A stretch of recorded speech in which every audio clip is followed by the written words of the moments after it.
Bali, ito na nga pala guys, yung araw na magdadagdag kami ng aming paninda na Java Rice with Siomai.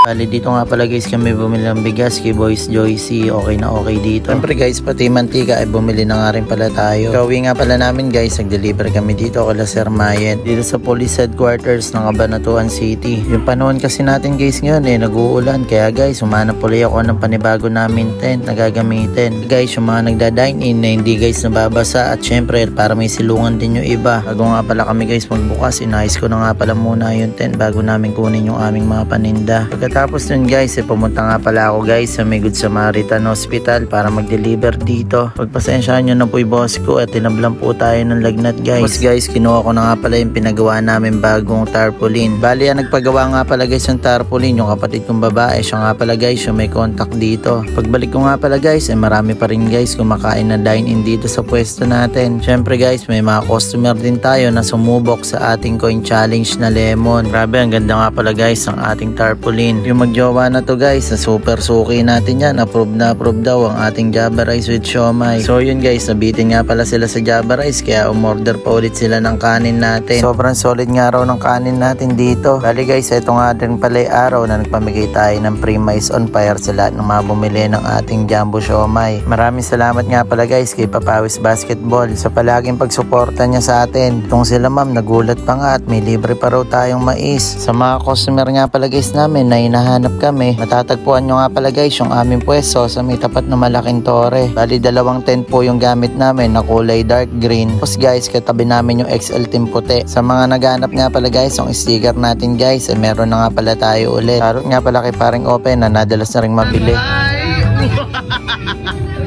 Lupit up!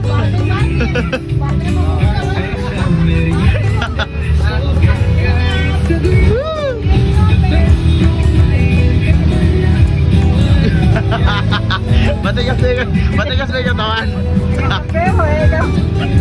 So yun na nga pala guys, napasaya na naman ako ni Davsy. Nagsasayaw dito sa may aming pwesto. Kasamaan palad nga pala guys, wala pa rin nanalo dito sa ating lemon challenge. Nalis ko na nga pala muna yun guys. Pero guys, dinalaw na ulit tayo ng mga co-vlogger natin dito sa may Nueva Ecija. Kumbaga guys, naging paborito na rin nila yung ating mga tinda. Kahit nga guys, padilim na guys, marami pa rin guys pupunta dito sa ating pwesto. Talaga ang kalaban lang talaga guys sa negosyo, yung pag-ulan. Tapos yun guys, dumiretso nga pala guys kami dito sa may DB Mart ni Maring Abno para bumili nga pala guys sa mga kailangan namin sa aming tindahan. Tapos guys, nakakita nga pala guys si Maring Abno ng brief, ibibilan nga raw pala niya ako dito. Hanapin nyo nga pala guys sa babae na partner yung kaya kang bilan ng brief. Buti na lang guys, may kapote kami ni Maring Abno bago kami pumunta rito, napagkalakas talaga na ulan. Tapos guys, pasarado na nga rin pala tong DB Mart, buti na lang pinayagan pa kami ni Maring Abno. Kali guys, hanggang dito na nga lang pala. God bless you all.